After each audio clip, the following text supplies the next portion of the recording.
I have the worst stepmother in the history of mankind. Well, my father, he passed away. I don't want to get into that so much because it hurts to talk about. But just know I was left with this creature of a stepmom, and she hates my guts, and I hate her. Well, you know what? It turns out that I'm going to get away from her, and if she comes crawling back to me for money, then so be it. I don't care about her. I'm not going to give it to her.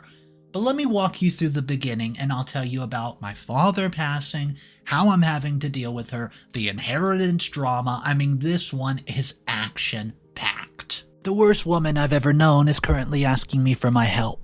I don't know if I'm crazy or just plumb too nice, but I'm actually thinking of giving it to her, and I could use a little bit of advice. When I, 24 male, was growing up, I had an incredible relationship with my father. He was the strongest man I've known my whole life, and I'm not exaggerating when I say that he was my hero. I was only about 4 years of age when a day drunk got behind the wheel in his car and took my mother's life as she was on her way to walk me home from preschool. I don't tell that story for sympathy, at least not for myself. To be honest, I don't remember her at all that well. I'm not even sure I would remember what she looked like if I had not grown up surrounded by her pictures. But what I do remember is how hard my father struggled. He never said this to me, and I can't imagine he would have if I'd asked, but I wonder if he ever got to mourn her properly in the midst of balancing single fatherhood with the demands of his job. Since it'll become relevant soon enough, I should mention that he worked for the fire department. While he never told me much about his grief, I at least know the job stressed him out because he told me once that he had almost quit when she first passed away. He was afraid of leaving me alone if anything ever happened to him. But he also did not know what other skills that he could have landed him a job with the pay and benefits that he needed to support a child on his own. He'd been alternating between 24-hour shifts on and off before her death, but he had to switch to 12-hour shifts for days at a time in order to make sure that he was there for me. And at my age, I was getting home early enough that he still had to pay a minor fortune in daycare on the days that he worked. But even though it was hard for him, and even though it eventually robbed the world of him, I'm glad that he never quit. I'm glad that the man I call my hero got the chance to be a hero that so many others when they desperately needed it. The people he saved from his last fire will always remember the man who died as a hero. Only those of us who really knew him well will remember that he'd already been living as one for years.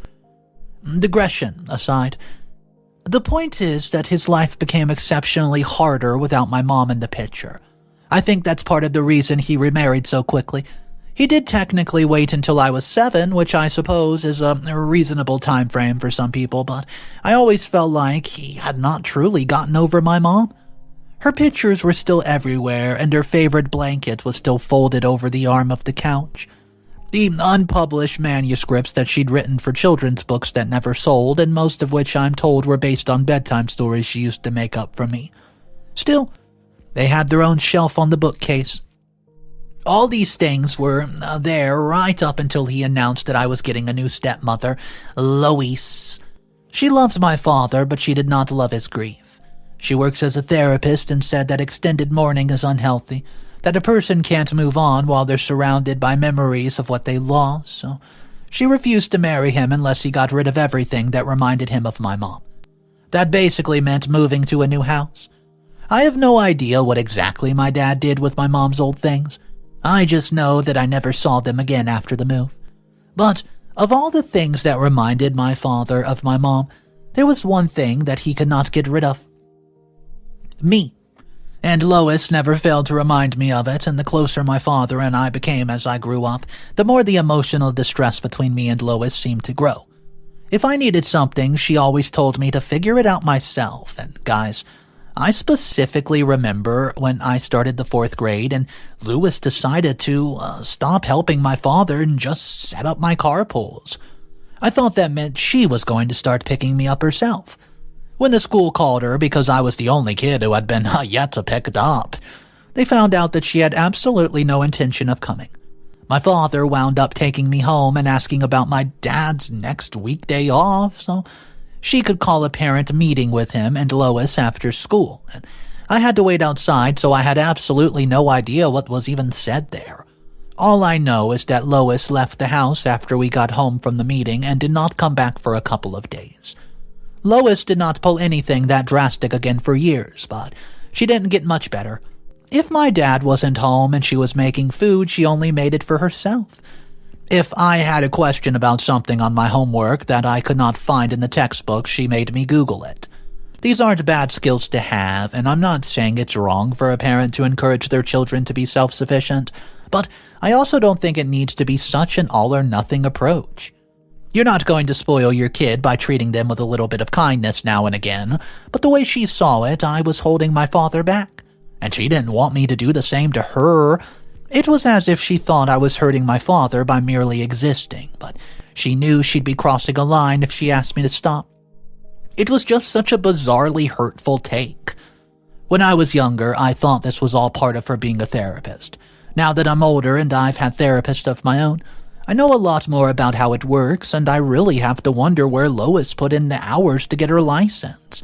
Because either I've gotten extremely lucky with a therapist I've picked in the past, or somebody taught the woman to really go against the grain. And anywho, things got much worse when I was 12. That's when my father fought his last fire. The family living at the house in question had a house guest who fell asleep smoking on the couch. Because they were close to the door, the guest got away quickly, but most of the family was trapped upstairs by the time the fire woke them. My dad and his team got them out safely, but he barely made it out himself. It wasn't actually the fire that killed him, but a problem with his respirator. One of his buddies from the fire department later told me that if his respirator wasn't working, he likely knew that before they even went into the house. It was just a speculation since my father did not say a word about it to anyone on the team. And apparently a lot of firefighters hate those things because no one apparently asked questions when he took it off midway through the rescue. They said he barely made it out the door before he collapsed. They gave him medical, right away really, but it was too late. They said that between the density of the smoke by the time they got there and the time it took them to get the family out, he was lucky he made it through the front door at all. And the fact that he'd gone in without, a working respirator in the first place did not help. Ironically, he might have fared better if he would have just gone in without even wearing it, but they said he didn't stop to think before rushing in the second they found out the family had a little boy. Once he was gone, Louis's resentment towards me, oh boy, it grew exponentially. She did not abandon me, but she continued not to give me any more help than necessary, and for years I was miserable every second that I spent at home. If I wasn't holed up in my room alone, I was getting laid into by Louise. For what a burden it was to buy food for me, and she was hurting for money, mind you. My father left her everything in his will, but I can't imagine he would have done that without expecting that she would take care of his boy. I would have never said this to her face in a million years, but they were often so unhappy that I really figured he would only marry her to provide me with safety of a net. Anyways. Well, when I got to high school, the money thing became a big issue. She told me as soon as I was old enough to work that I should get a job now if I planned on going to college because she was not going to waste my father's money on me when I should be capable of fending for myself by now. So, that's what I did. It was not a great job, it was just a gig at the local library. I already spent most of my free time there by the point as a way of keeping out of the house, so it fit. While working there, I got really into coding.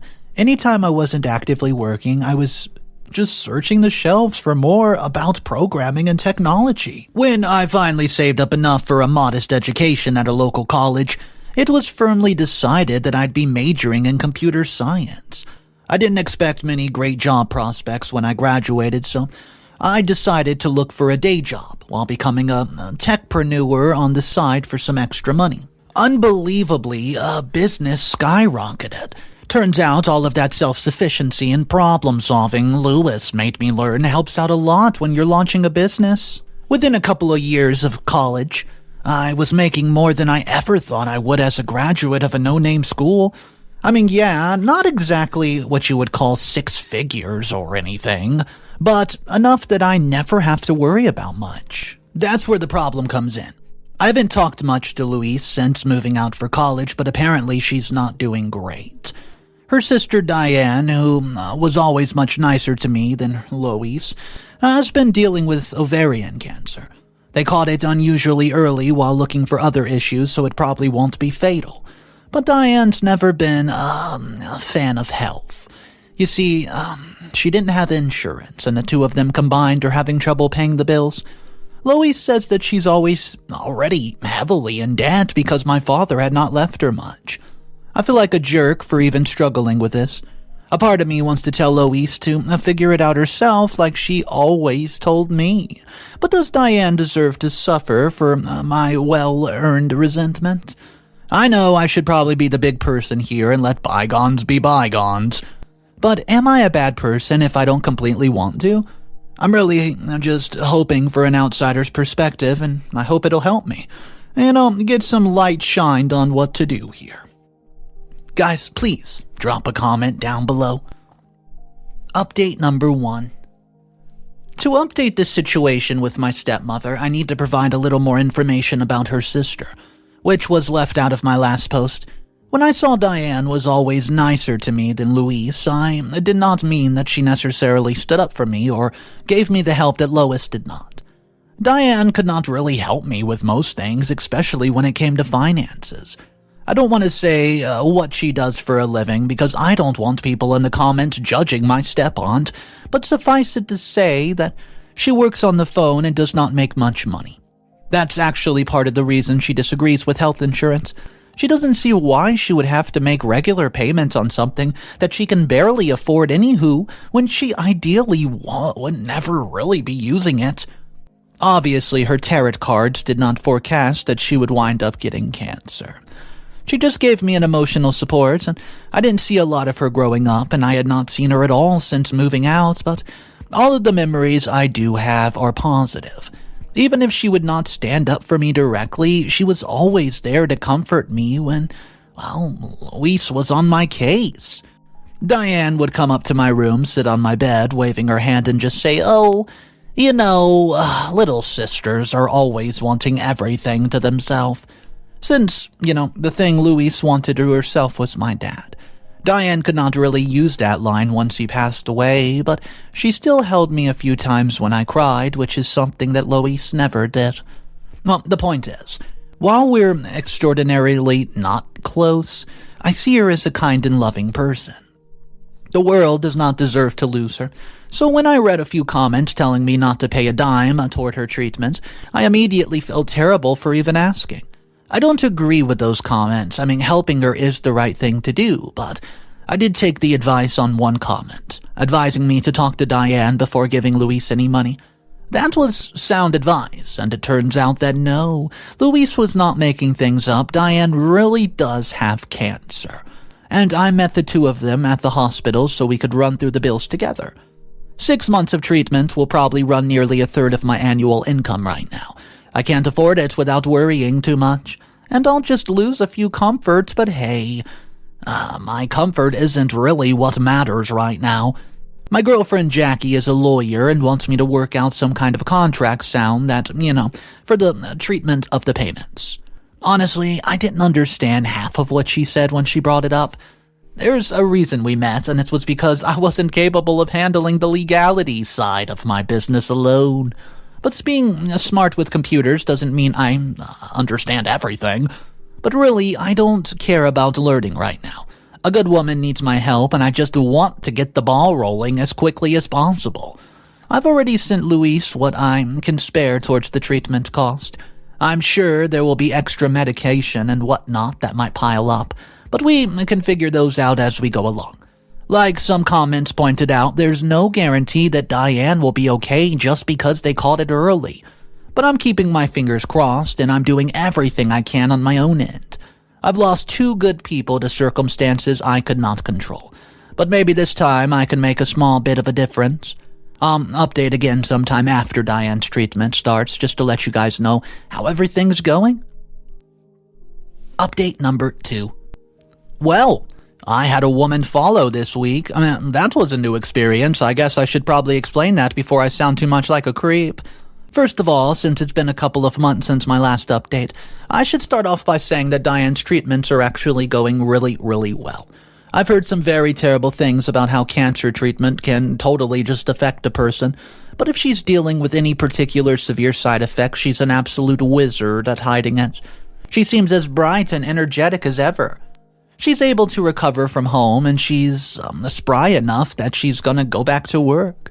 I don't think she especially loves some of the readings that she has to do for her clients, but she hates doing nothing even more. Oh yeah, she's a call-in psychic, by the way. I did beat around the bush with it before, but some people figured it out in the comment section, so there's no point in hiding it. And the people who figured it out didn't really judge her, so that's fine. I don't think she cared if anyone did anyhow. On to the story. So, I went by to visit her at home a couple of weeks ago. I'd been meeting her at the hospital before, since it was easy to see both her and Louise there whenever Dianne had a routine treatment checkup. Louise always got there before me, so I hadn't seen how she arrived. Pulling up to Dianne's house, I saw Dianne's usual beater in the driveway, next to what I was pretty sure was a brand new Cadillac. I'm not one of those car guys who can identify the year just by looking at it, but I do have a general sense of what's looking new and what looks old. Turns out it belongs to Louise. This was pretty surprising, because while I know Louise's therapy's practice does bring in some decent money, it doesn't bring in enough for the vehicle. It was undoubtedly confusing, because I know it wasn't bought with my money. I can see with my own eyes that Dianne's been receiving her treatment right here. This left me with a very weird conclusion that maybe Louise already had this, since I hadn't seen her for years before all of this and wasn't sure of the year the car was made. I didn't even bother asking Louise about it because I was too confused to figure out what I even wanted to ask. I just had a weird feeling that she was not being completely upfront with me about her financial situation. I talked to Jackie to see if there was any way of finding that out, so she said I could not find much directly, but she could set me up with a private investigator that they used when she interned as a clerk for a family law firm. I was not aware they use private investigators, and that opens up a whole can of questions about our legal system that I'm not ready to ask. But I took her up on the offer. And boy, did that guy have to put in some legal work. Turns out when Louise isn't with Dianne, she's basically anywhere else that'll allow her to spend money. He learned that she eats out at least twice a day, goes to fancy museum fundraisers where the dinner is $400 a plate, and never walks out of a clothing store without at least 3 bags. Basically, there's no proof that she was necessarily lying about being in debt, but if she is, it would appear that medical bills aren't the sole cause. Jackie has another theory, but I was a bit terrified when she told me about it. She thinks Louise might be lying when she says my father did not leave her that much. She thinks Louise is swimming in cash, Scrooge McDuck style, and that she probably just learned through social media about my business and figured she could use me to keep from giving up all her cold, hard-earned cash. I actually laughed at Jackie when she said all that. She's a bit mad at me for it. I told her it's not that I don't value her input. That's just not the kind of theory I expected to hear from a no-nonsense type of lawyer. Well, no offense to any of you guys, but that's more than the kind of theory I expect to hear from someone who spends a bit too much time on the interwebs. I might despise Louise for a number of reasons, but we're talking about a level of cartoon villainy that I just don't find very realistic. Then again, I wouldn't have thought a couple weeks ago that I'd be having a woman followed. My simple tech life is becoming a lot less Dilbert and a lot more IT crowd. After we calmed down from our initial argument, Jackie tells me that we did not need to theorize. Apparently, wills are a matter of public record in our state. She's going to use some of her resources to learn more, and I've already paid for the treatments and don't regret it at all. So I'm not sure what good this'll do, besides giving me a clear picture of who Louise really is. At the very least, I can learn if she's able to cover the next round of treatments herself if need be. I mean, am I crazy for choosing to believe Louise on this? My dad was a firefighter. He made good money, but he would not have left her a fortune. There's no reason to think that she's lying, and I think she's just a selfish person who spends too much money and gets herself into debt. If she ever asks me to get her out of it, I'll refuse. Until then, I guess we'll see what Jackie can turn up. Update number 3. I have a new update on the situation with Louise, and the short version is that Jackie was right all along. The long version is that Jackie was so ridiculously right even though she didn't even see it coming. Well, first of all, I should note that I've been using fake names for the story, but most people would assume that anyways. However, names are a funny thing, and they really have an interesting part in this case, is that my stepmom's name is actually really similar to mine. If we're calling her Louise, then you could very easily call me Louise, you see. And if you're using lazy, you could call both of us Lou. You might wonder why I'm bringing this up, but trust me, we're about to get there. In any case, Jackie looked up the will, and as it turns out, everything was left to me. The house, the money, everything, and more than that, it turns out that he left behind a lot more than I could have imagined. Either he had a lot left from his own inheritance, or he's been saving for the day that he might pass away. I guess I'll never know. But when he left behind, it's far more than I knew he was worth. It's kind of a bad thing to use actual numbers, but let's just say my current income is nothing compared to what I would make if I just drew a little bit from my inheritance every single year. That makes what Louise is doing even worse. Not only is she spending constantly, but she's not even spending her own damn money. She stole it from me. Thankfully, the will itself isn't the only thing that's public record in our state. Jackie was also able to locate the executor. That's how we got in touch with Tom, my dad's old lawyer, and he helped pull back the veil on how all this went down. When my dad passed away, my inheritance was supposed to go into a special account. Not quite a trust fund per se, but an account meant for me that I could draw from as need be. The kind of things that would have helped when I was applying for school, college, and Tom took Louise for granted when she said that she'd help with all this since I was underage at the time, and she instead put it into an account where she used the name Lou, L-O-U, so that she could access it without being crystal clear that the access wasn't coming from me since she kept my dad's last name. Jackie and Tom have been working on this together, and it turns out I can't really get the kind of revenge most people would have probably recommended. It's highly unlikely that Louise will do any jail time for this. However, in my state, those who commit inheritance theft can be held responsible for paying back up to 3 times what they stole. Well, I'm furious right now, I am.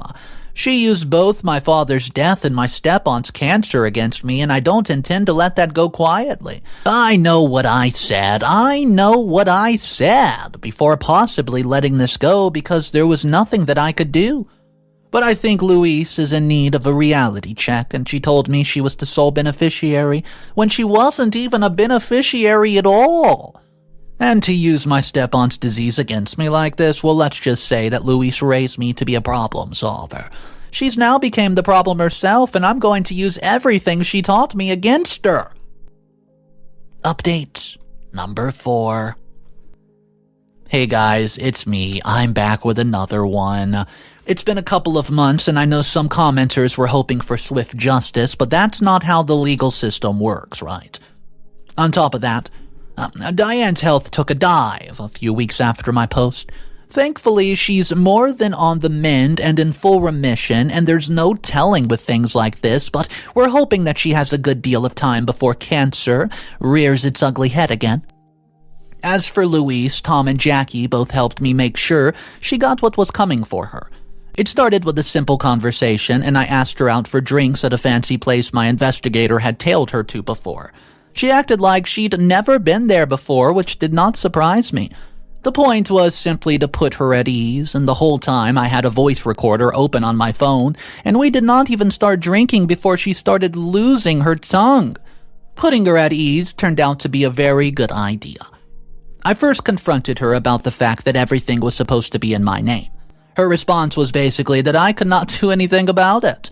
With the similarities of our names and the fact that she was the one who dealt with the executor, I had few legs to stand on because I could not prove that she wasn't the L-O-U Lou to whom the payments were supposed to go to. Well, Jackie says that the admission right there should be enough to charge her with a felony, but the courts have not agreed thus far. What they have agreed upon, however, is that she can't just steal an entire inheritance and get away with it, contrary to what I just said. And she won't be paying 3 times. No.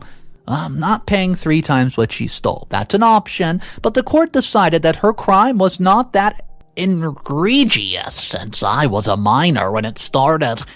Well, that being said, I was not a minor the whole time she was spending all that money, so they ruled that she had to pay back twice what she took. That's, something. And in addition, since she's still living in the house my father left for me, she'll need to make a new arrangement within a month. I gave her that much time to find a place, 30 days, and it made it very clear that I plan to have her forcefully evicted if she fails to comply. When I said that, she miraculously found a plea nearly overnight, and I'd say miraculously because, well, she's just staying with Dianne. An interesting thing happened then. Louise left without packing all of her stuff and asked if I could send it to Dianne since I'd told Louise not to return under any circumstances. Some of her stuff was in the basement, but my idiot self got mixed up and went to the attic to look. Since none of the boxes were labeled, I had opened each one, and in doing so, I started pulling out books of children's stories. I pulled out a blanket and felt soft and familiar, and I pulled out pictures I had not seen in years. It turns out my father never threw away the things that belonged to my mom.